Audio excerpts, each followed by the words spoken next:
یک مردک اگه تنظیم نبوده پیشتر برای فرزند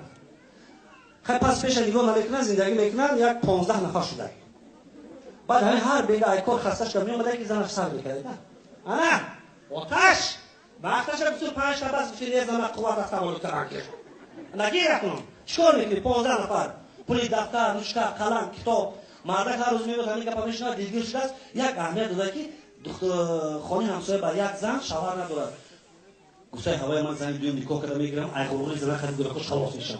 این برای شما احتیاط میتونه برای هر روز بزن نکنید تو زن بزرگی بین کرده رفته همون نکاح کرده با خواهرش گفته زنه من یک ماه کمک رفته میرم پاور به خدا رفته است یک ماه پس اومده دور شده گفته زنه بازی کازن پاراژه ممکن من 2 ماه دیگه نمیام 6 ماه با هم گفته رفته ما شاشو دا فکر کرده با هم پوچ دیگه فکر کرده ایشون زنه که بالا پوچ بالا کو خیلی فهمیده رفته مردک چی میخواد شما چی پرابلم داره یعنی چی گپ زنیته یک خانم بروادیم اگر کدوم مردک دو زن داشته باشه یک زنش کشد بعد چی هم شما که کشمی این زن گفته تو دیوانه نی 35 سال هایت من از من میکشی 10 تا گلک سگره میموند 12 تا چیکار میکنی دیگه از خیلی نیست زن گفته گوش کن من نغمام دامادی تو فهمیدم یک بار دیگه اثر دیوال پر با کازر نبرم و دختر همسایه کش پیش من بیو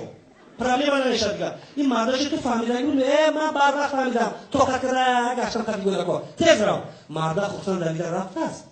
اونجا اونم کشی خونه همسایه این زنش در باز میبیاد باز میبینه این ساعت یک سال اشو داره نیست 3 سال اشو داره نیست تا ببینم که چی خدیر کرد بیچاره زنه که ساعت 2 شب واسه دیوار پاره داشت خونه تو جیم یکم کس نکشتن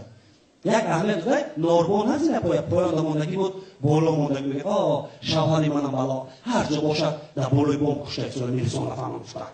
بیا ببینم بچه‌شو بخونم بعد جیگرم پر شود شد زور زده بالای بام برآمده ببیند که حقیقتا یک شوهرش زن دیگه کشته است اونجا کشته است تو این میگویی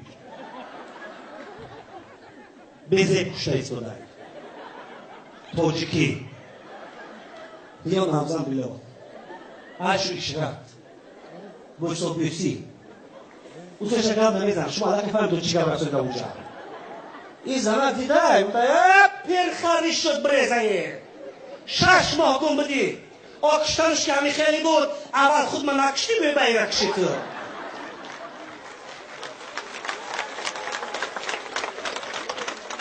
یک مرده که دیگر ریش کشتونه که زنش دور اومده هم مرده کنجی بود هم کنجی از چی باید میگیریم؟ خریش میگیریم از چی باید 3 ماه شد گشته این روز میگیریم او خیلی گرفتم نه شما یکم بالا داره یکم اویی نو یفتگی نه آخی چی کن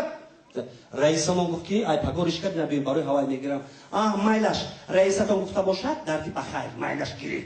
نیک خدا نکنه یکم اویی رفته باشه بنزین خریفته پشر میکنم مرده که بیچاره ریش گشته کارخانه رفته تو بگه فکر که موضوع خونه رو میزنم به چه فهمونم که ای باورش نبرم مثلا خیالم نکردم یا اون اوی من نیفتم نگاهش دگل کدیل جگر او خوردگی باید با بگه خدا با آمدش تنگیزنش آمده بی ها آمدم خوراک میخوره میگه که نمی مردک بیچاره میدونست که میبخشه من از درش ملایم خلوق یه روز خوراک من دو روز فراموش میکند تو از اگر هم دوم که خودم باشه با جنگ جان خوبش اكو ای بالا هزار تا کن نه زن جان من خود نمیخورم این زن تاجیک چه شما به بالا ریش نگرفته خالی کدام زنک رفته سیر کرده رای کرده